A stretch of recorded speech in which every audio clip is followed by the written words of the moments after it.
We come back away from our blue friends and towards the forces of the IVA's 20th Patrol Regiment as you started to reach the very, very front lines. It is January 10th, 3:30. Jozsua, how are you feeling with the upcoming winter offensive? Uh, Surprisingly nervous. It obviously isn't like a surprise that like this. Oh, the winter that there was they were going to go on the offensive. There's been a winter offensive most years of the war, but like actually being in one is very different from reading about it. He's actually kind of touching it on edge. I see. Um, what do you feel about this year's big objective? Because, there isn't always a winter offensive, but there's always one big offensive every single year to try to, like, solve a problem. Like, last year's was around, let me see what it was, Kim Cole. Granted, they couldn't take the city quite exactly. Baker's point is pretty important. It's he looking at a big map. He reckons he's probably part of a diversionary attack. Obviously, the obvious thing to do would just be do try to attack Chemical again, but at this point, Baker's point's as good a place as any. We're gonna have to get all of Saturn eventually. Yeah, although Ninth Fleet headquarters, where the war is being prosecuted for the Federals, is a pretty big prize. It is a big prize. It's just he just looks at sort of the timing and the positioning of everything, and he has the sinking feeling he is a diversion. I see.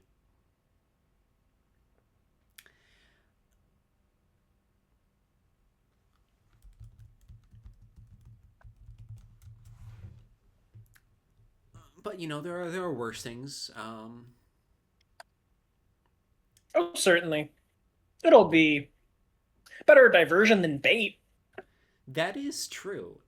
At least you're not expected to totally fail or Not even die. really expected. We're not even really expected to fail. Like this is presumably in earnest. It's just a secondary objective.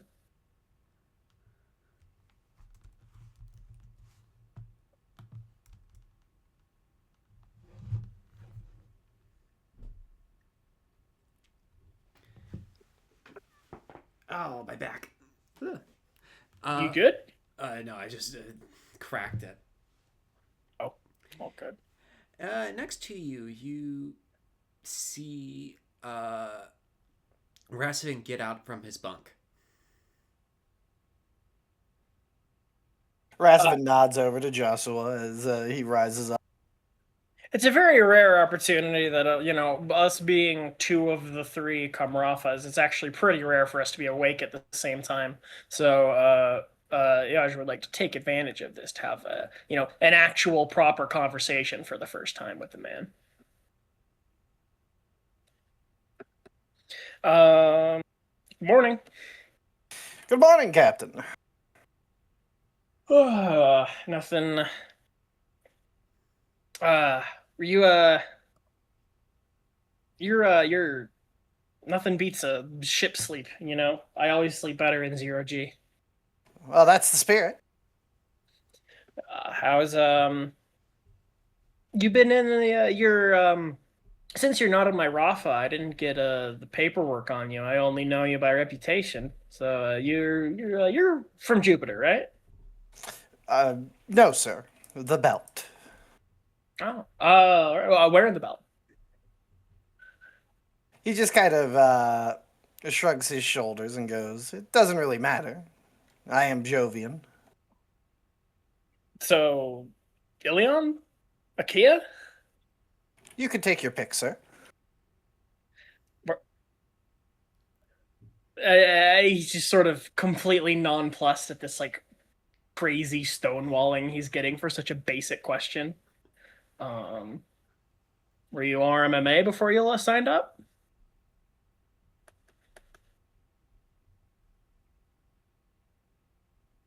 Kind of looks a little confused for a moment, and then he goes, "Well, I thought you had known me by reputation, but no, the Jackies. Oh, right. He's just not a morning person. That's all right, sir. Um, you can drop the sirs, especially when we're in the. You can drop the sirs, comrade, especially when we're just in the berth. Glad to hear it, comrade. So, Jackie, huh? Capital Division, or he's not quite willing to say you were a spy. He just sort of leaves it off at.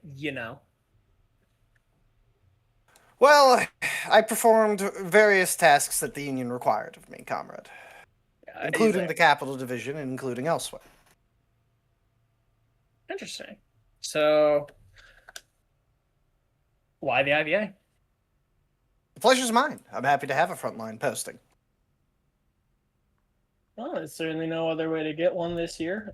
There's certainly no other way to get one these days. If you ever want to brush with the blue at all, else God forbid they ever do make a press for the belt. They won't ever have the strength to do so. Their fall is inevitable.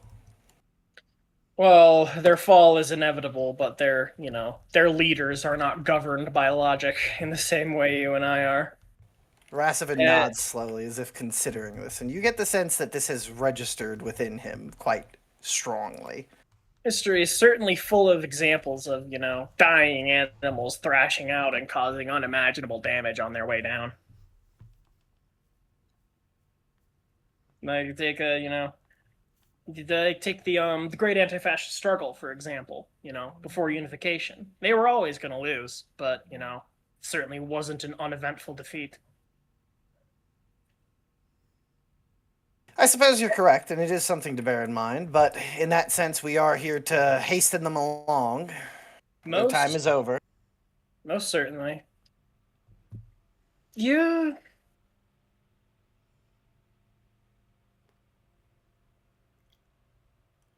Yes, comrade? He just sort of puzzles, trying to exactly phrase out how to put out the question. In this sort of a very unusual conversation that they're having so far. So, how long have you been in the IVA and on this ship? Not long. I don't actually have the exact date in my mind right now. You'll have to forgive me. But I would like to consider myself an IVA man first and foremost, especially these days. The IVA is different. You've been here a while. I'm sure the weirdness isn't the right word. The unique characteristics of the IVA they probably seem normal to you now, but I've only been here a few days, and geez, this is not the RMMA. I don't know if it's like the Jackies, but...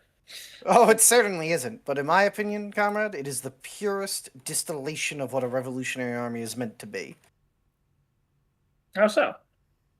Think about it. Just sort of giving him an opportunity to elaborate. Rassavin, slides over from the bunk to kind of stand up fully and, then actually just sit down at, like a stool or something across him and go, well, think of it like this. In the RMMA, what does it stand for? Just the name, literally. This isn't a trick question. Revolutionary Miners and Manufacturers Army. Naturally. And who is in the RMMA? The RMMA represents the whole of the people in arms, but, it has a class aspect to it. It's chiefly the miners and manufacturers. Correct. But also, more specifically, you don't see many foreigners in the RMMA. It's Jovians. It's the army of the Union, after all. It's true. It isn't... We make a big talk of being the proletariat under arms, but the national character of it as an army actually, I don't know if hampers, but somewhat goes against that. Precisely. Whereas here in the IVA, it is the proletariat. It is everyone from every corner of this solar system. It is workers rising up against their oppressor. That's true.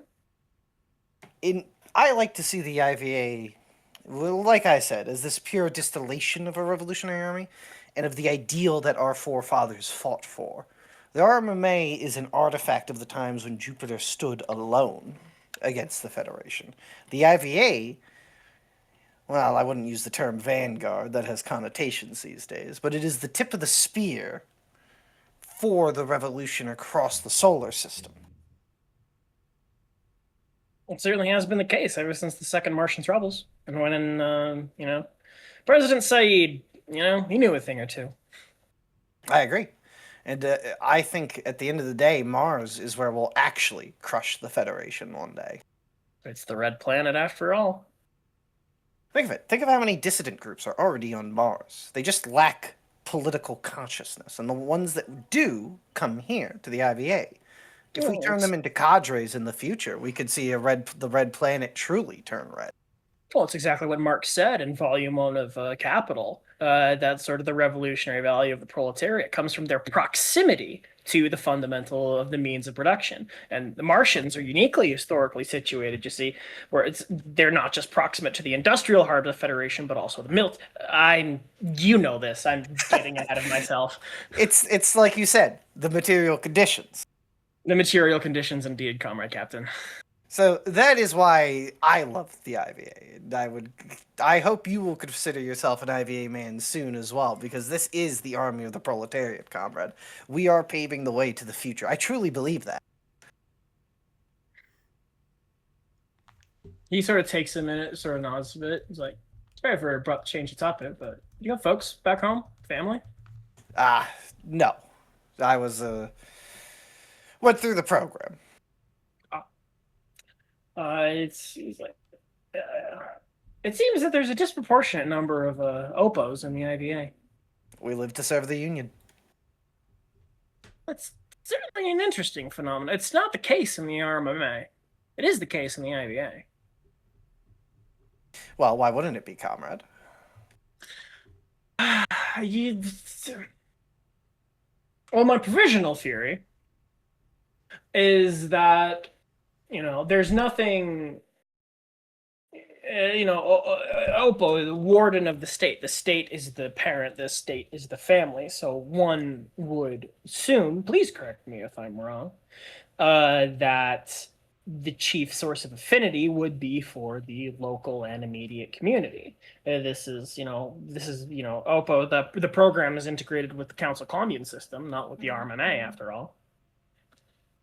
True. But as we discussed before, who makes up the membership of the RMMA, comrade? The proletariat. And it is the Jovian proletariat. It is the Jovian proletariat who raises us. Then why IVA? Why not Pop Card? And that is exactly what we talked about before. The IVA is the army of the proletariat. Opos are children of the proletariat as a whole. Yes, we love the Union, which has raised us and nourished us, and is the greatest chance for humanity to cast off its shackles. But the work of spreading that revolution is being done here.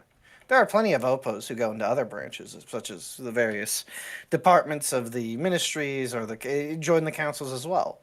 But for those of us who want to fight for the revolution, there's only one option. Fair enough. Beyond that, we have nothing to lose. Well, I thought that, but I wasn't going to say it. Didn't want to step on your toes. You would never cause me offense, comrade. I'm not so thin-skinned as to go off at the handle. I know exactly what I am, and who I am to be. Briefly, Jozsua just sort of feels like he's been mildly brushed by something somewhat sinister. Anyways, I better go check on the Rafa. It's a big day. We've got a big day, an indeterminate amount of time in the future, and we've got to be ready for it. Well, we take our first steps into the future today then, comrade. Good luck. Good luck. Oh, before I go, you didn't tell me where you came from in the Jovian Union. Oh, Callisto. Really? I've never been. There's Callisto and there's Callisto, by which I mean there's Harmonia and there's everything else. Well, were you from everywhere else or Harmonia then? He smiled. Harmonia too. That's an auspicious location to come from then. somewhat. It's there's a lot of people who are born in Harmonia too. He starts to flush. He starts to get a little bit embarrassed. Still, you are fortunate, and it is as I said, an auspicious name. After all, well, we don't need to discuss Harmonia's role for our revolution. Oh well, it's if you've never been, I do recommend that you go. The old city and the revolutionary monuments are really cool, and also, they're the largest colonies in humanity. They're worth a look. I'll take your invitation up. You'll have to show me it someday. Good luck with Certainly. your Rafa, comrade. And to you. Rassavin leaves. And as does Jozsua, I presume. Yes. And as you get to the mess hall, Jozsua, you see Zoifiya reading a letter. I give her some privacy so that it's not like super apparent. I'm just like, so that I'm not like reading over her shoulder. But I try to get a sense of the content of the letter by looking at her face to see what her emotional response is. Alrighty.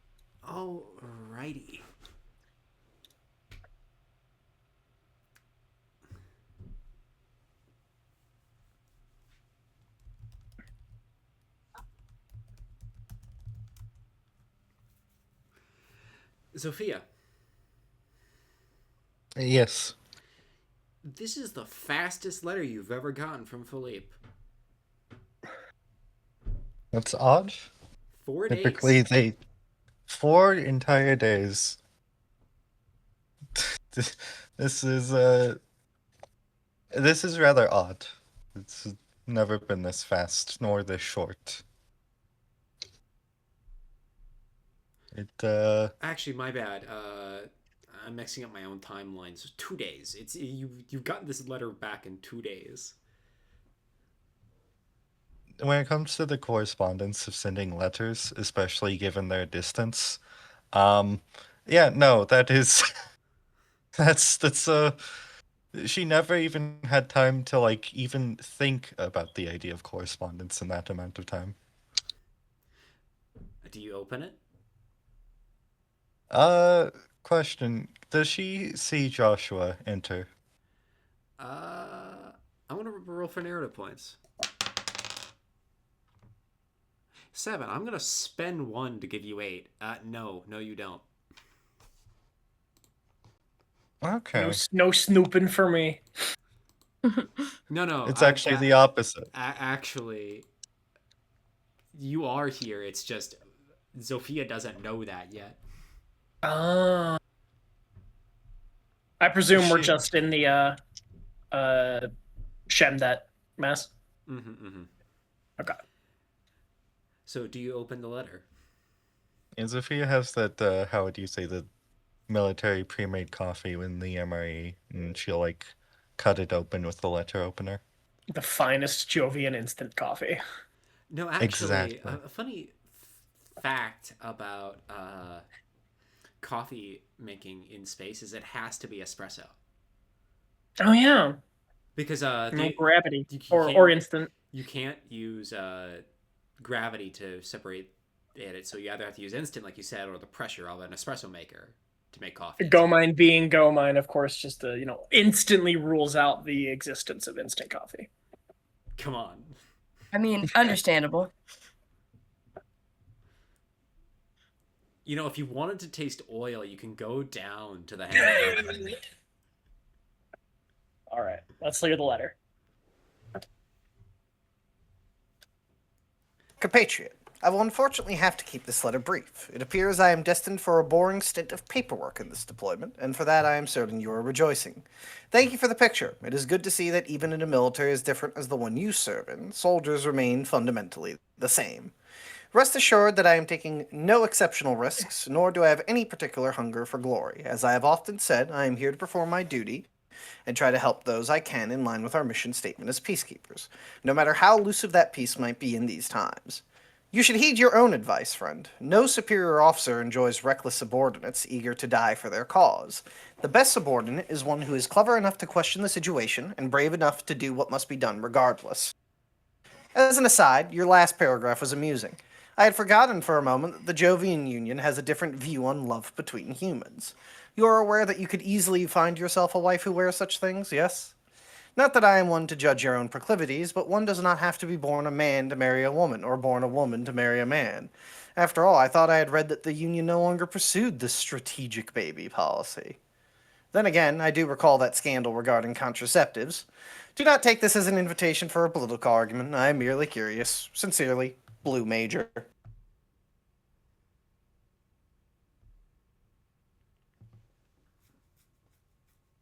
She Okay. like Go. undoes the lid of her little coffee. It's like not enough cream. She dumps the letter into the coffee, screws the lid back on, and sort of just puts it on her side, notably invisibly embarrassed, and just sort of like leaning against the table, like, ugh.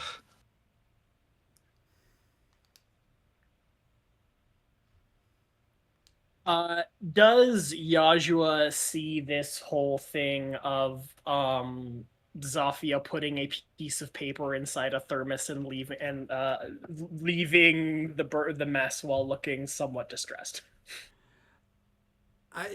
Not distressed. It felt more embarrassed to me based on the description. So yeah, does he?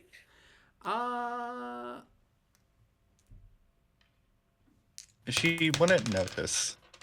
Yeah, because considering the fact that she's making no special, she doesn't know you're there. She wouldn't make any special efforts to avoid giving this away. I assume Joshua just sees. Good morning, Comrade Miliband.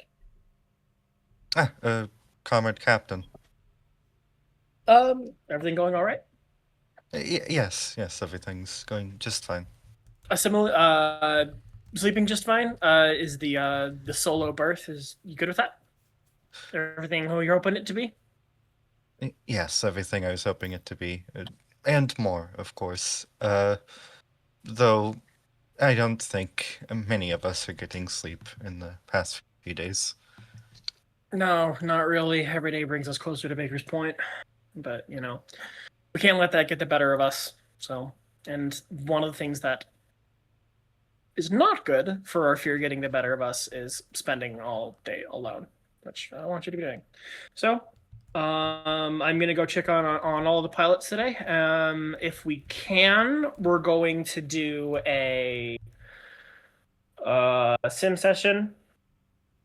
If we don't have time for that, we're definitely going to be doing. I'm going to be holding a depth poll thing for the detachment today on the second Martian Troubles. Other than that, you will be the on-call pilot for the first afternoon watch, relieving Little John and before 2D. Got it? Of course. Is there anything else you'd need of me, Comrade Captain? I think that's everything. To join you? I think that's everything. You can join me for breakfast. Otherwise, if you've got somewhere to go. Well, I'm sure I could clear my schedule for anything you'd need, Comrade Captain. It's probably just going to be another day cruising. We're not gonna. We don't really have any regular things. We'll trade off with the Rafas for the on-call flights. And then I've got a few. For the enlisted berthings, I've got a few transfers to make, but I'm not really busy at any point today. But it's just routine. Well, we're getting closer to the border, after all. Actually, Zoifiya, you would have left the border right about you if you were to check your watch 5 minutes ago. You're in blue space now. True, but we're not close to Baker's Point quite yet. The odds of being surprised today are, not zero, but they are low. We're only the on-call flight for a third of the day. But, keep your wits about you. Tread lightly. Keep your flight suit on. Of course, I don't think anybody is going to be doing much of anything without theirs on. Hope not. It really sucks flying a walker frame without a pressure suit on. You have to squeeze your own legs like some kind of barbarian. Well, All right, Comrade Miliband. the Martians didn't. And they were the first pilots. Well, they didn't have a choice back then.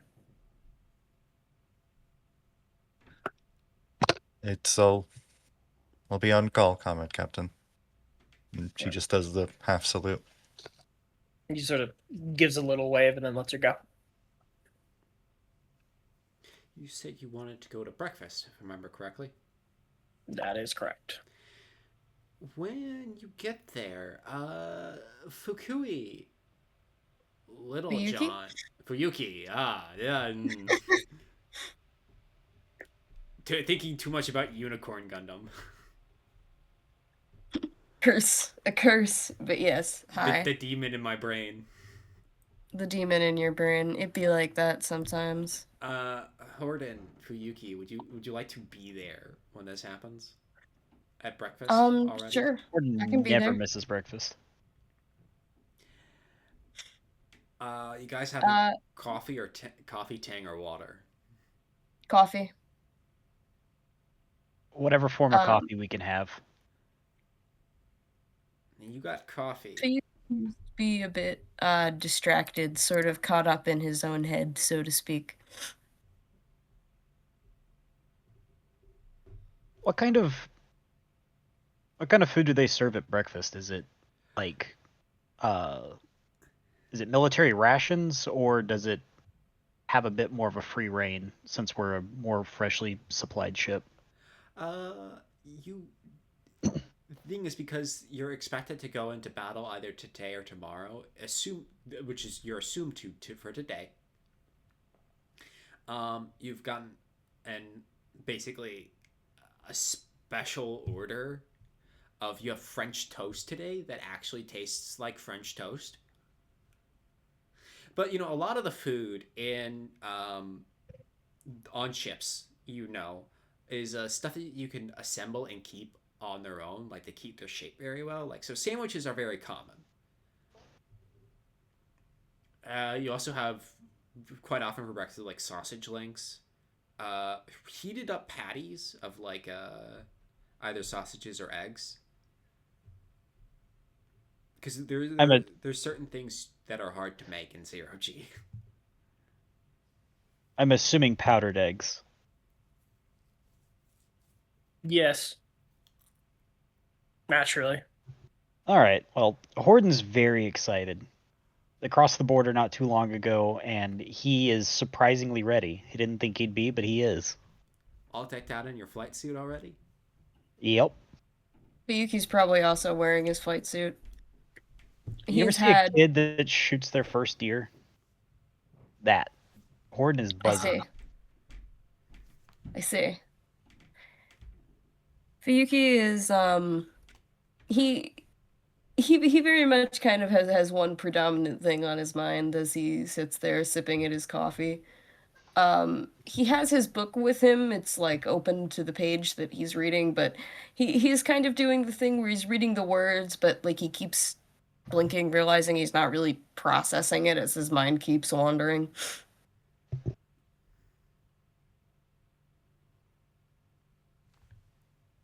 But he's kind of keeping to himself.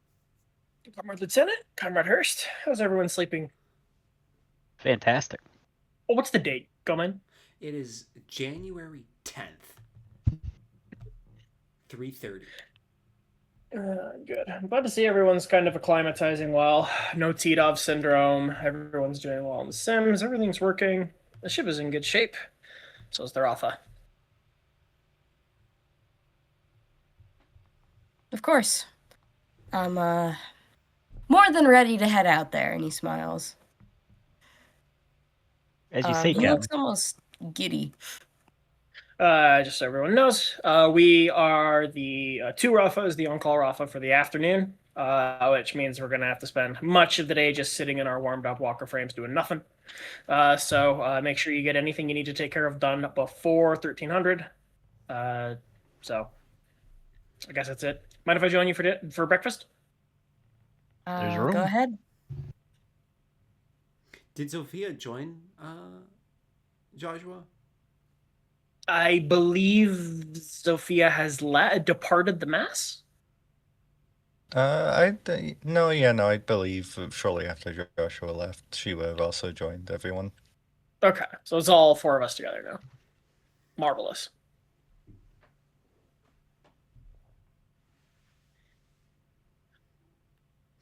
So, how's everyone acclimatizing? Anyone having any issues? Any sort of issues with the mail or anything going on? I don't know, anything going on? Anything just sort of going on at all? Roommates okay?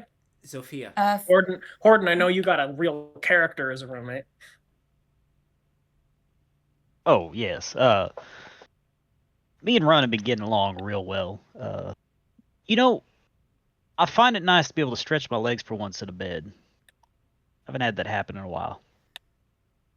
Yeah, I prefer sleeping in 0G just because, you can just kind of stretch out a little bit, spread out, or just like, rig yourself up and just float. You have a lot more I was about options. to say I use the bed straps. They keep me nice and comfy.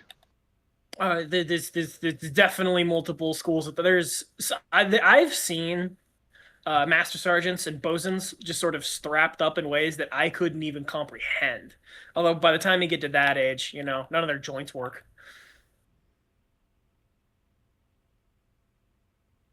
Let's pray we don't live that long then, eh? Well, I just don't want to be in the military. Well, let's just hope we're not serving aboard combat ships that long. I wouldn't mind being 50 one day. But, Fair enough. Each their own. being a master sergeant, that's sort of like looking 30, looking 60. Fuyuki folds a page over in his book, and very clearly has given up the idea of reading. Clearly, it is not going to work. And he's just kind of sitting there, sort of like half listening, again, just kind of sipping his coffee. Ryu, you ever been on a ship before this long? Aside from shipping out? That is a good question, actually. I think I've been on ships before. But like for weeks? Unclear. Well, that really depends on how the Cronian Red Army does things. So, Yeah. have you? I'm not familiar. I think either would be good out of character, I'd say this is an environment he's used to, yeah. How's rooming with O'Connell? We don't talk much. I still don't know French. Maybe one day I'll know French. French is an abominable language. Watch yourself, Captain. It's not that bad. There's much worse Terran languages. Yeah, it's just Jovian. At least Cronian and Jovian are similar enough. Could be word, That's certainly would be really hard to run an IVA if they were too dissimilar. Cronian had ties to the Terran Mandarin, no? It's Terran Mandarin, for the most part, yeah. Terran Mandarin and Terran Vietnamese are the chief influences. It's sort of a pan-Sinitic language, which makes it have more consistent grammar rules in the long run than Jovian, because each of the... I must be boring you all to death. I ramble. No, not at all. You can No, continue. Captain, continue. All right, so all of the original Cronian languages are from the Sinitic language family, which means that Cronian, of all the space languages, actually has remarkably consistent grammatical rules. The worst space language to learn is definitely Jovian, because its three constituent languages, Polish, Hungarian, and Arabic, are not just completely different languages, they are from completely different language families. And so this is how you get like really inconsistent, for example, like adjectival formations or pluralizations. So like half of all plurals in Jovian are composed by, recomposing the root Arabic style, and half of them are formed by recomposing the, adding a suffix. Polish and Hungarian style. And sometimes, and we thankfully in the early years of the Union, we decided to standardize on personal name first, family name last. Things would have gotten really complicated otherwise. But Hungarian is actually like Cronian originally. It's family name first, personal name last. So, anyways, I do not envy anybody who has to learn Jovian as a second language. It's probably one of the hardest languages in human history to ever have to learn as a second. Captain, I That don't language regret. is quite interesting. The way they develop, the way they change how people speak to each other, and the way they frame concepts and thoughts.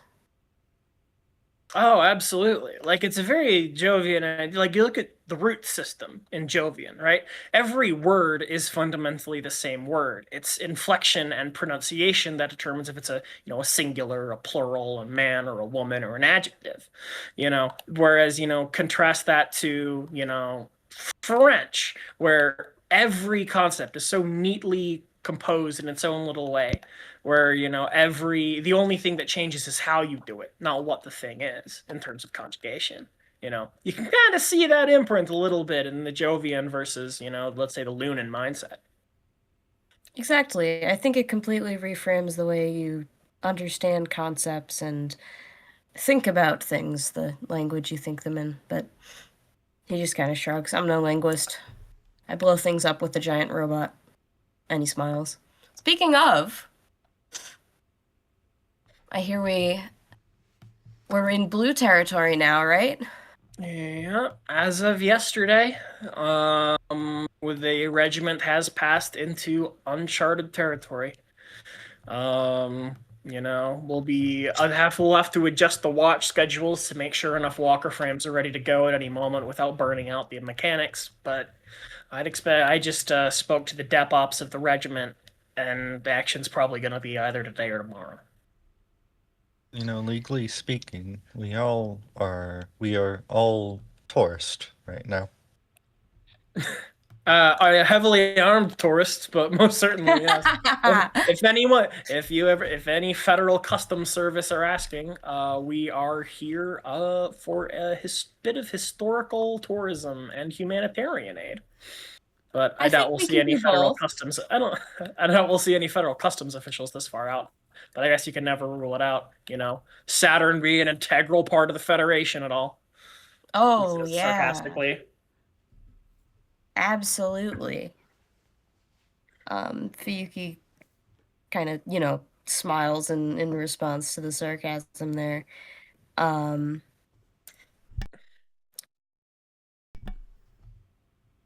I, for one, am excited to actually properly get out there. It's about damn time, I think. Yeah, we're out here. We're giving the Federation the old death by 1,000 cuts. We gotta give them our share. Gotta give them our share.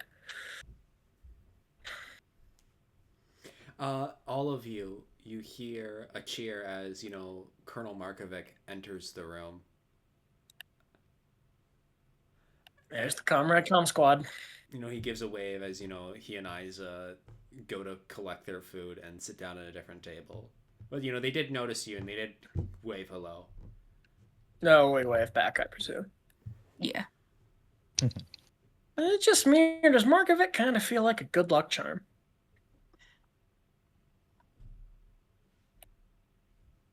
I think he's a magnet. Magnet? Both for the good and the bad. Let's hopefully we don't get much of the bad today or tomorrow or whatever it is. I mean, if he brings action our way, then I'm not complaining.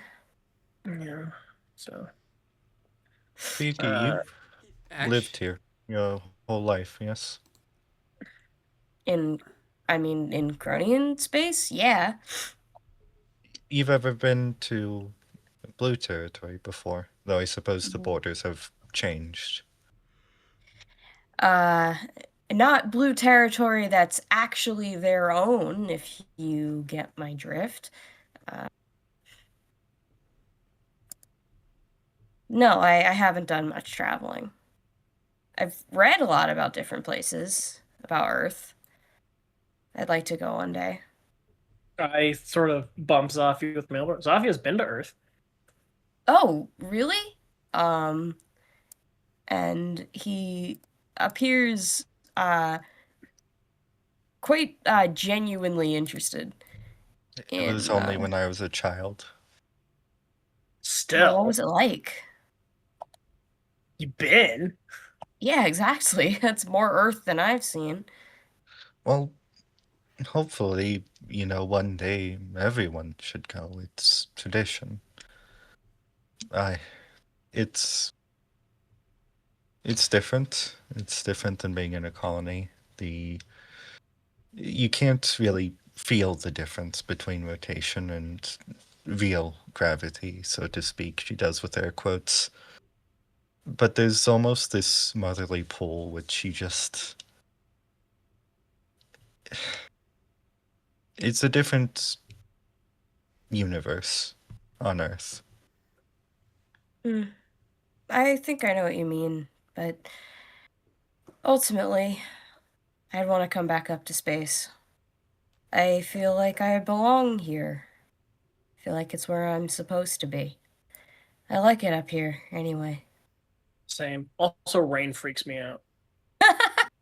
Why does rain freak you out? I think something's leaking. I don't think I could ever get over it. Water just falling out of the sky, and I just have to like act that that's like normal. I'd That's say it's weird. unnatural, but it's quite literally the It opposite. is natural, but I'll never get used to it, I reckon. I feel Well, like John, have you like ever the- been to Earth?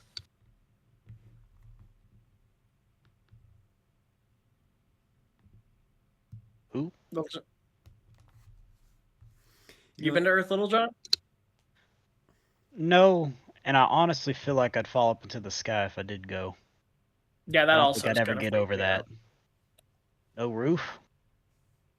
Oh, nothing. Mm, Just the Scientifically makes void. sense, but not sure I trust it.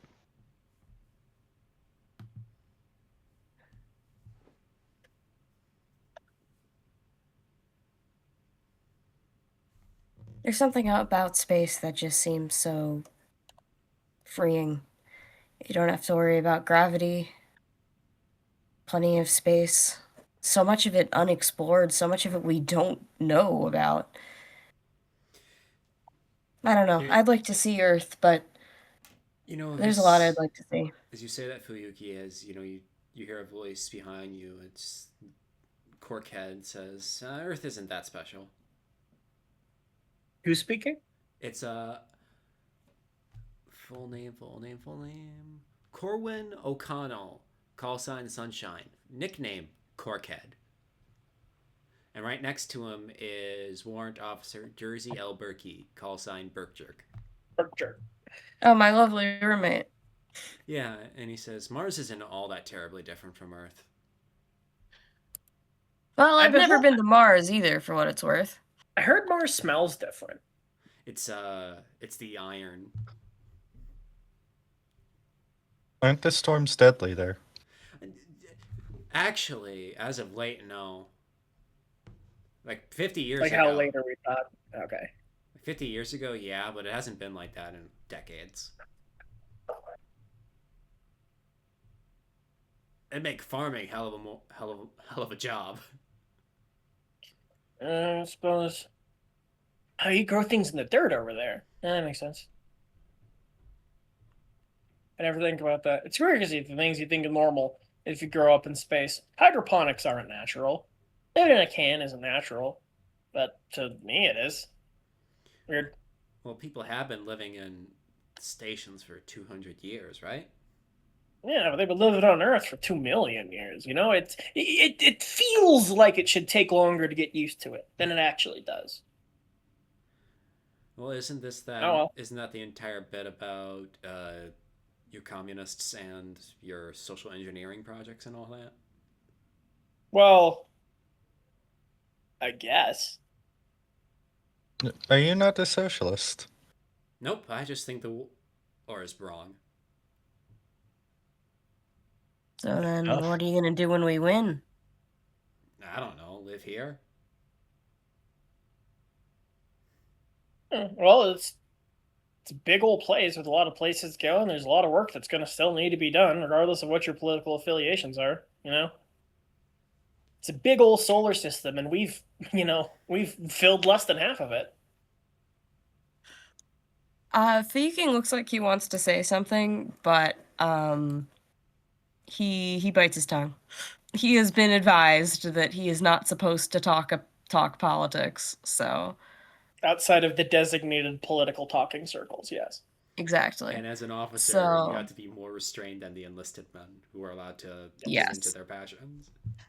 So as much as he would love to speak all of the things that are on his mind, he instead holds his tongue.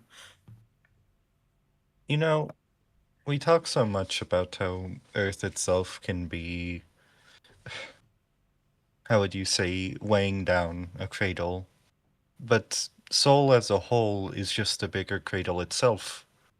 There's nowhere to go past our own solar system. There's nowhere any of our modern or even our future flight systems will be able to reach past it. We can see what's past it, but we can never leave. Well, then you Wait, see that's- Warrant Officer Berkey says, yeah, the Federals are having a hell of a time trying to settle Neptune. It's just too far out, and there's nothing there that are worth getting. And there's also, there's Earth the place, and then there's Earth the idea. And, these two don't have a lot in common, Fuyuki just Sure. kind of shrugs, and he's just like, I don't know, this is all kind of high-level stuff for me. I know what my role is in all of this. He looks a little bit sad for a moment.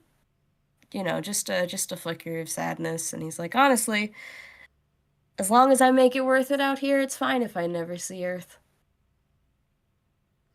Certainly would never want to live on Earth. It would feel a bit like living in a museum, if that makes any sense.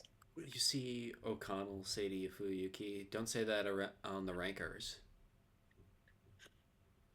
Around the who? Rankers. You call them enlisted, right?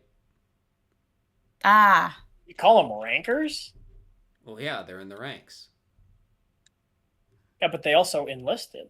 It doesn't matter. Sorry, it's semantics. Yeah, We were just we were just talking language earlier, so now I'm hypersensitive to it in a way that I'm certain is quite annoying. Huh. Well, anyways, yeah. Ryu, don't be saying that sort of stuff around the men. what, is it gonna damage morale? I'm only talking about myself. Well, it might. It might. Yeah. Yozsua concedes. It might. Keep it in the mess is fine, but on the hangar deck, things are different. I don't really have any real concerns, but we are kind of guests here after all. He just kind of holds up his hands again. He's like, ah, I see. Fuyuki the man and Fuyuki the soldier will remain two separate entities. That's the spirit. Well, then Berkey looks over to the table with one Rafa. I think Rasavan's calling us. Is he All of not- us or y'all? No, just the two of us, sir. Comrade Captain. Go my mistake.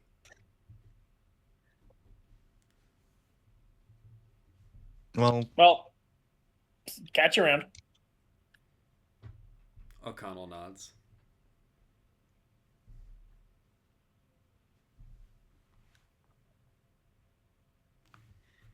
The one Rafa folk leave, I suppose. That they do.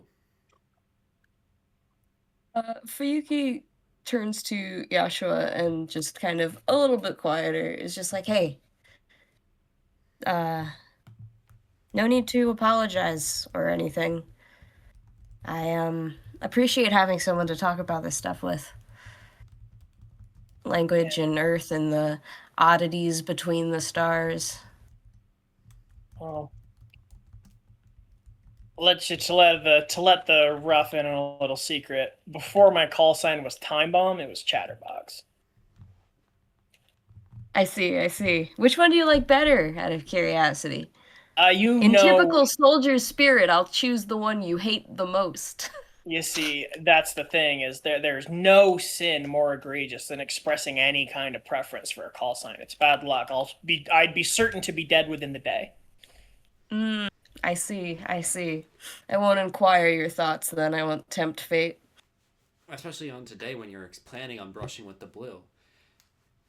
Actually, Fuyuki, Exactly. Not all of us have killed a person before, Fuyuki. Out of character. I was actually just about to mention Fuyuki, Hurst. Uh-huh. You actually, both of you know you probably fought before, because, Hurst is a Belter rebel, so, like, him having brushed up against Federals once or twice before makes sense. And Fuyuki, you're a Cronian Red Army soldier, and this is the active war zone where your homeland's fighting, so it makes sense you fought before. You actually... Yeah. Neither of you have asked if Zoifiya or Jozsua have seen any combat beforehand. It never once occurred to me to think I'd need to ask. Yeah, but I think after that comment, wait, did you actually in character say not all of us have killed a man? No, I did not. No, I did not say that in character. Because he knows you have, and he knows he hasn't, and he kind of doesn't want to talk about it. Interesting, because Fuyuki might be about to say something about that. He's just kind of like messing with his coffee cup, turns it around a bit, takes another drink, and then turns back to Jozsua and is like, so, first brush with the blue, not for me, but for any of you? This will be my first, believe it or not.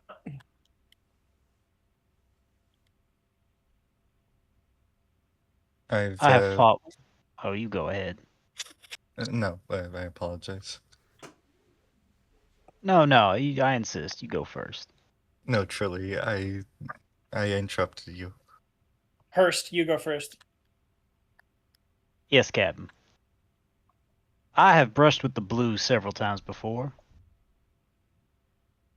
I'm actually kind of looking forward again. It's been almost like a vacation from a job you really like. Me too.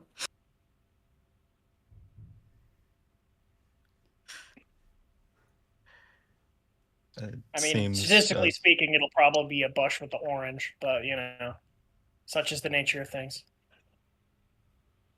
May need to get a new name for them. The saying stuck around for a reason. Dates back to the Revolution, so they were certainly blue back then. I'll just add the mechanic adjust any enemy IFFs to blue, and I won't know the difference. No, that's not how IFF works. He realizes that's a joke. It's like, gotcha. Yes. Hey, if you squint hard enough, maybe you can make yourself partially colorblind? That's not how that works. Y'all ever hear that stereotype that Martians are more likely to be colorblind because they're used to the red sand? Not entirely sure how scientifically accurate that one is. I'm sure it's not even a little bit, but I heard it a lot at Kamali School. Which, that isn't true. No. It makes sense to me. So, Captain. I don't think it's true. No, it shouldn't be. It can't be. Have you ever heard of snowblind? I don't really understand the concept, but I've heard it over and over in the books I've been reading. No, it can happen if you're. It can happen if you don't have adequate eye pro during an EVA. No, that's real. That's definitely real. But it's not like genetic. I think. I mean, blindness is genetic, or it can be, but look. Point is, Mars isn't red anymore. It's like green and blue and stuff. I mean, they don't exactly have many fresh water. It's, I suppose, mostly green. I've actually never really seen a modern It's never in our textbooks. Yeah, and it's all just sort of like whenever someone picks a color to be Mars, it's always red, the same way they pick like black for Callisto or gray for Ganymede. Well, during the revolution, it was red, but the That revolution was was 100 years ago, almost That was on the 100 dot. years ago. Almost exactly 100 years ago, yeah. When is like Revolution Day? Like when is it celebrated? Putting me on the spot. Let's see. We wrote like a 200-page Jupiter document together, and we never thought to address this. So December 26th. the Feast of Saint Stephen. How auspicious. I also, out of character, we do need to resolve this. Will the campaign cover the date of Ramadan this year? Don't worry about it. Don't worry about it. Okay. There's, yeah. Well, Mars was red, but like if it's not red anymore, and I'm not saying they were ever colorblind in the first place, it wouldn't be around anymore because Mars has been green and blue for like a generation or two, or three. Or so, a generation or so is how you should describe it. The last 20, 25 years? Sounds right to me. Look a little more like Earth every decade. Well, I would never dream of asking a Martian that, so hopefully I'll just have to see if it comes up in context. Not sure possibly how it could.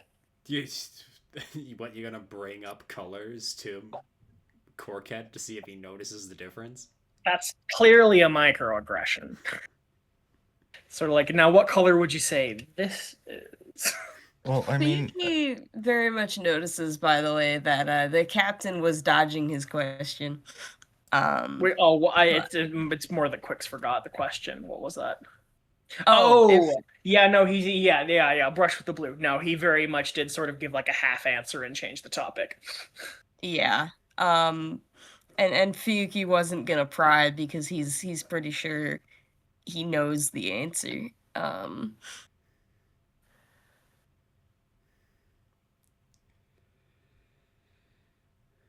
Well, with that, Yusuf? She hasn't answered. She can get put on the spot too. Yeah. What about it, huh? How much have you seen? Hang on. I there's think nothing someone's to be knocking. embarrassed about. Nobody, really anybody from the RMMA, such as myself, would have seen combat, or at least been You seeing have to- combat to the same extent. you have to come here if you're a Jovian to see combat. And here you are. And I think it's safe to assume that if you're a Jovian, then you're probably going to be. This is going to be your first brush. Ah. Well, let it be a good one then. I imagine it's nothing like The Sims, but nothing Yeah, it's is. pretty straightforward. Just shoot them before they shoot you, and Don't get shot down. kill them before they kill you. As Yeah, long don't as get they're shot down. colonials, I won't have any issue pulling the trigger. Would you have an issue if they were Terrans? Space armor? Is there like Jozsua says slowly, given how like odd the phrasing of that was? I'm not. There's a difference. Between I- what I- and what? Well, the colonials, they have a reputation. They most certainly do. And I'm sure they'll live up to it, so. The refuge of cowards and thugs. Most certainly. It doesn't matter who's at the other end of the barrel. It's war. They're fighting you, so don't hesitate. You'll just give them a chance. They're not going to hesitate. So sort of the like jovial attitude he had before kind of flickers away for a moment. It quickly returns, but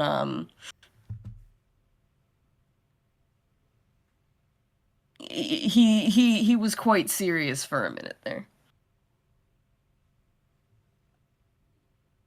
Yeah, anyway, war's a whole bunch of waiting and waiting and waiting, and then everything explodes in your face, and it's all happening all at once, and everyone's running around and screaming, and then it's waiting and boring, and waiting, you get used to it. Well, today, the next 2 days, more than most, I'd say. Do we have a forecast of possible contacts with the enemy, or we just... Either today or tomorrow, according to the Biennio's DevOps. So says But- the Dame. So says the Dame. And you- who would we be brushing with? And speaking of That the we Dame, could not say. You hear, attention, an aviation department. Attention, aviation department. Please report down to the hangar for the weekly debate square. Weekly debate square. Jozsua takes a deep breath as this is one of his chief duties.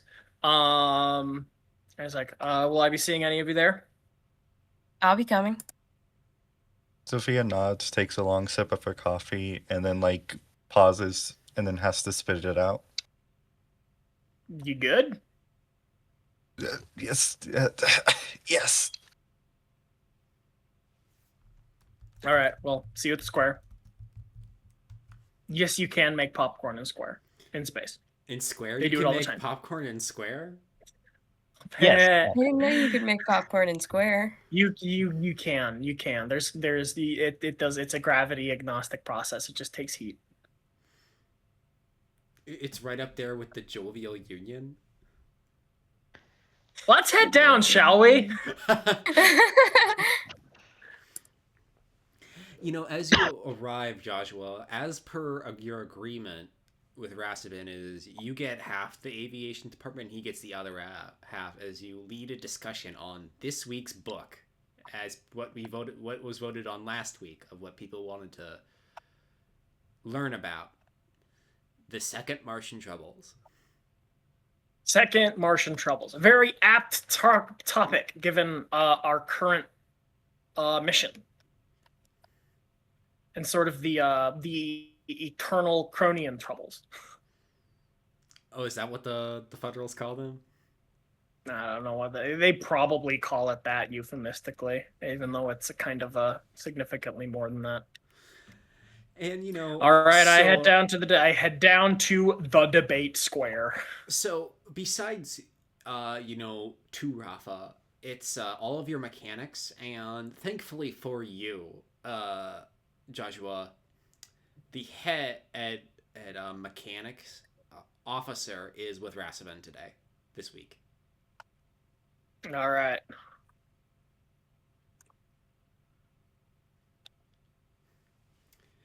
And you have them all in front of you, lecture style, as you have the square, the metaphorical square that can be anywhere in the hangar this time of week at this time of day.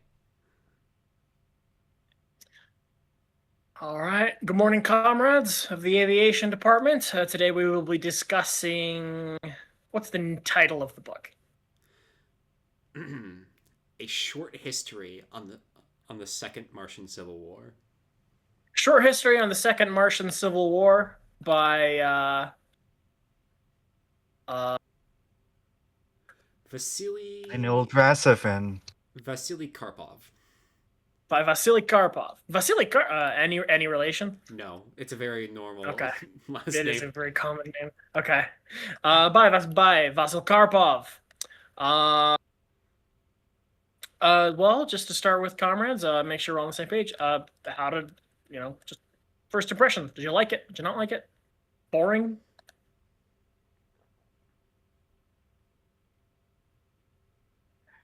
How historical found- and how political is this textbook? It's written by a Jovian author. Oh no. I suppose kind of answers that all by itself. So this is that in character or out of character question?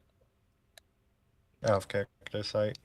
It's written by a Jovian author, so it probably portrays, for example, the formation of the IVA as more relevant to the conflict than it actually was, and probably downplays like the smuggling efforts and also the redefinition of mercenary that are like probably like bigger deals than the book portrays them as. When it comes to its focus, it's very much a political and military history. It doesn't deal with a lot of the social aspects of religion during the Second Troubles. Yeah, it probably assumes you understand the religious dimension of the Second Martian Troubles rather than actually explaining it. For those in the audience right now, the religious dimension is that the Federation, due to the association with religion with secessionism and communism, has been generally hyper-secular the last 100 or so years.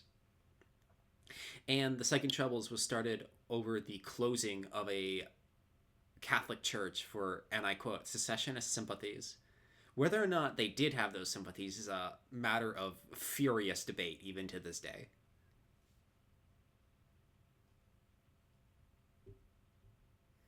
Yeah, of which the book probably takes a stance. Yes, they did, and that's a good thing, by the way.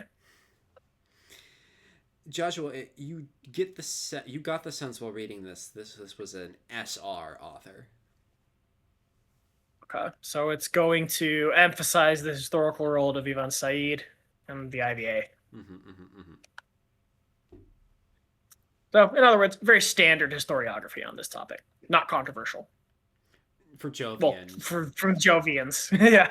All right, so I will now repeat the question in character. All right, thoughts? First of all, before we get into the specifics. I found it quite dry. Hordon's right. It did not have the prose that more, I guess, accessible, easily accessible texts tend to. But it is focused mostly on history and not on narrative storytelling. So, though I do think a fair blend of engaging and poetic, for lack of a better word, language and history can be blended together to create something that both tells an interesting narrative and portrays the nuances and nonsense. I do wish it went a bit more into the other dimensions than just the straight military history, but I suppose for something of limited scope, it conveyed what it meant to do properly. Yes, the book is a tight 280 pages, including citations and indexes. I see. Yeah. Yeah, I quite agree. I'd like something maybe for next week. I think I'm gonna pick something maybe on the oh god. What was the more recent Jovian exploration of the Oort Cloud? Oh, the Khalid expedition. Yeah, the Al Khalid I think next week I'll actually probably do something on the Al Khalid expedition, something a bit more dense, not dense, something a bit smaller in scope and also I don't know, modern. Relevant to where modern. So that's just my thoughts. Is this not modern? I mean, it is modern, but it's not quite living history. I'd argue against that. I know somebody. You know someone who fought in the Second Martian Troubles? Not in the Second Martian Troubles. My grandfather was also part of the Battle of Novi Nets, and that predates the Martian Troubles. Not by much. But yes, true. Only a decade. That's fair enough Not point. Not even a decade. 5 years? Yeah, it kind of starts immediately after the Troubles ends. No, the other way around. Other way around. Sorry. Right when the Novi Nets rebellion is dying down.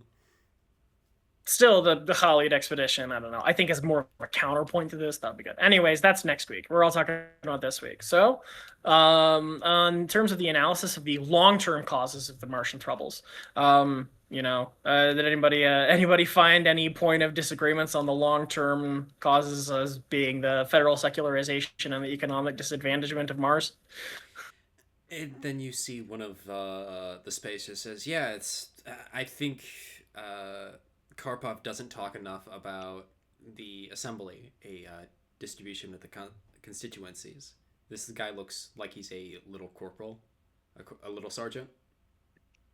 That's true. The role of the assembly is barely mentioned. It's not quite a footnote, but it is a little there.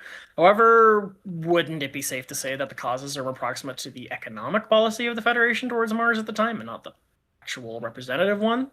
Or is it like secession wasn't actually like a relevant topic among the IMA until quite late in the war? Well, redistributing the proportion of assembly seats in greater favor to Mars is what ultimately wins the Federation the second Troubles, right? That's true, but it was a 15-year-long war. So for the first 10 years or so, what was more, did the Federals, did they ever actually have a chance of winning an independent military victory? Then he says, but like another thing it brings up with the economics is with the colonial administration of Jupiter is the 15 seats that the Martians were promised and 220 that they didn't get after 80 points over your revolution. That's true. That's a really good observation, actually.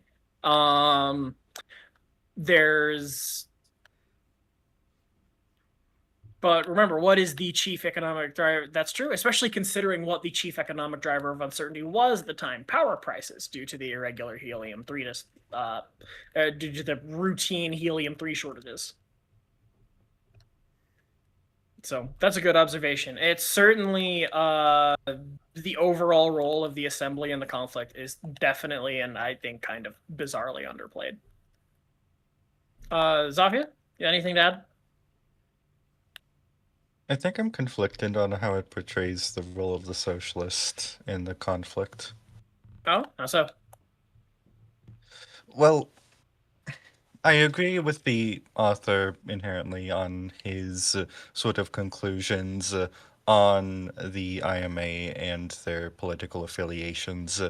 However, given that we know how the war and the conflict ended, it makes it seem like he's framing the war on Mars as a purely socialist political affair, when in reality it seemed more of this brother war, if I'm making any sense here. I see where you're coming from, but I do think that sort of stands a risk of underplaying the role of Martian socialists in the IMA, which, was a majority socialist, has always been a majority socialist organization that has usually existed without the IVA, at least officially. So I think it's sort of more the provos are right wing, and then there was the split with MISPA. Remember, that split was still undergoing and not quite accomplished by the time of the actual war. It would still very much could have gone either way, and in large part, that split ended up finalizing because of the war ending the way it did, and also the post-war treatment of the Martian Democrats by the Federals over the IMA parties. Little John, do you have anything to say on this? Because I know that the Belters and the Martian conflict especially are almost sisters in themselves, akin to how the Cronian conflict is often compared to the Second Martian Troubles. And I can tell you for free that the role of Belter smugglers in the war is certainly overlooked. Yeah, I'm gonna be honest, most of this went over my head. I tried, I really did. I promise you I tried. Well, the only way you can learn is by trying. You're doing a lot more than some people by at least engaging with this kind of stuff. Fuyuki, Yeah, you read... when you say that, you see a bunch of nods of agreement amongst the this half of the aviation department? The most important thing when you encounter something you don't understand is not to cover your ears and hide from it. Just because you don't understand doesn't mean you aren't capable of understanding. These things take time. You have to learn. And further, if I may add, you didn't read the thing. That matters. Exactly. But it's actually, I think for next week we probably should. What is a book about the Belter, specifically the Belter smuggling efforts during the Second Martian Troubles sound? Because that is a That would be interesting. whole other story, I think. All right, cool. That would be way cooler. Comrade I'd like Captain to Raff? see two sort of perspectives on the same topic like that. Yeah, this one is very political. It's very macro. It doesn't talk about what actual people are thinking or feeling at any point in time. Like, not really. And the people it does tend to incentivize are Jovians like Saeed, which, isn't super relevant to the discussion at hand. But, the author is... the old internationalists, like Sean Weisman-Rabino and Cathal Modoni from, old Novinetsky internationalists before the IVA was a thing. And, not to naysay, those guys, but it's certainly, they're not everybody. They're not everybody. And also, crucially, a lot of them aren't even Martians. Like, that's fundamentally the author's thesis here. Correct me if I'm wrong, Comrade Captain Rassavine. But, Wait, the fundamental... Isn't Rassavine here? No, he's doing the discussion on the other half of the class. Yes. And, correct me if I'm wrong, folks, but fundamentally the author's thesis here is that the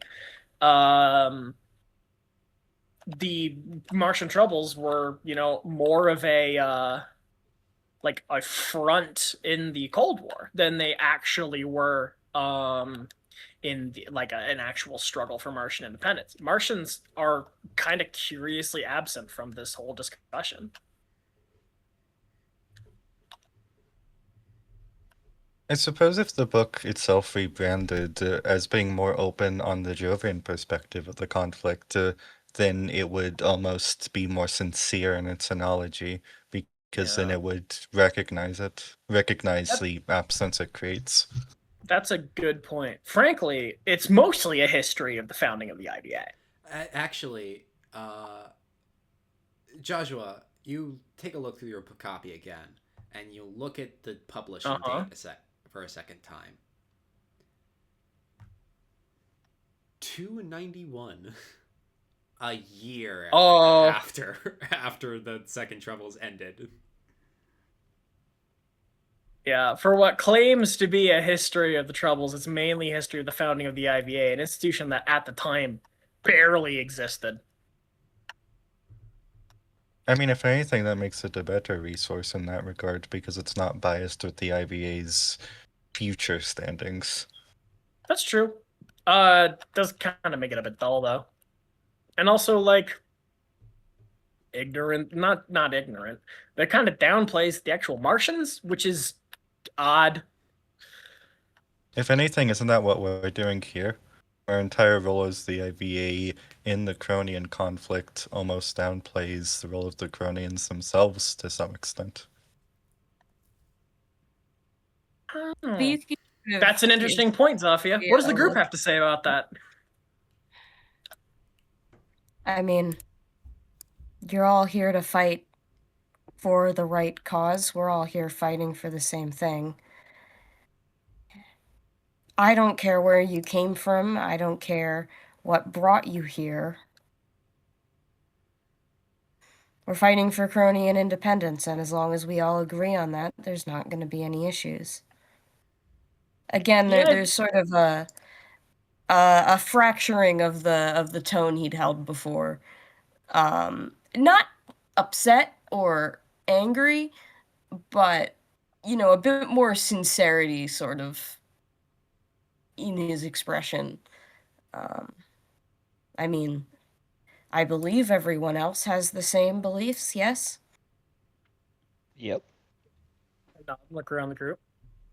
Fuyuki, we are foreigners, and of course, under our own beliefs as socialists, we don't really agree that that term even exists to some extent.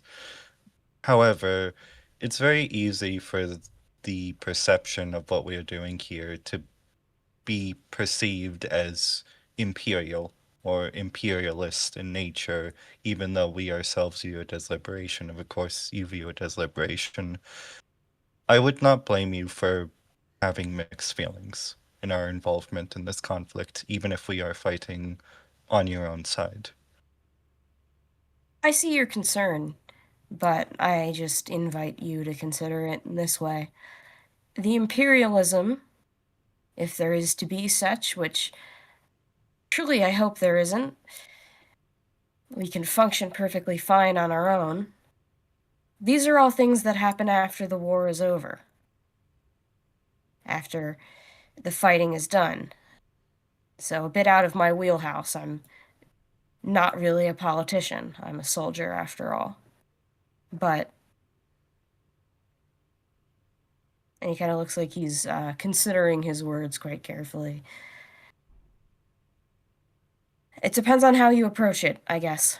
It's not my position to make a call. I'm grateful for allies, as I'm sure many and most people are.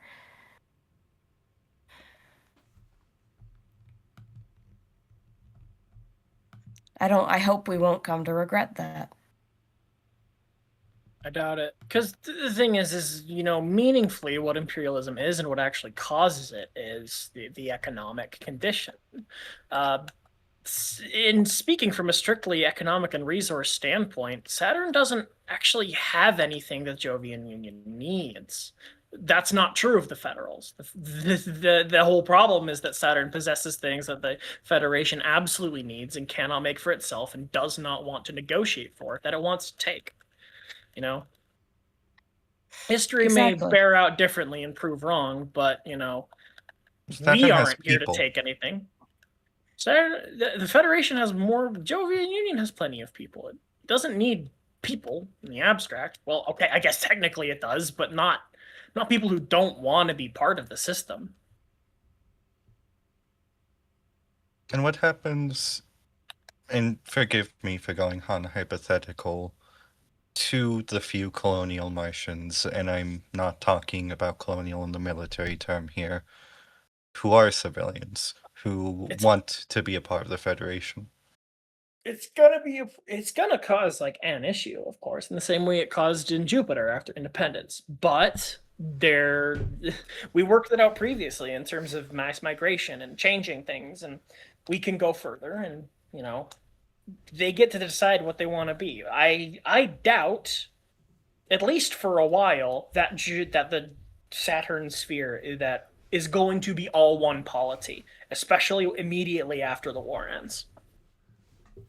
Fuyuki, what do you think of that? See, that's... Fuyuki, it just, sort of turns to Yasha and is like, exactly. We'd get to determine what we want to be, what we want to make of our home once we have our independence. We don't mean that in a way to be hostile, of course, but it is our home. We fought for it. And yes, we had help, but we're the ones who have to live in it.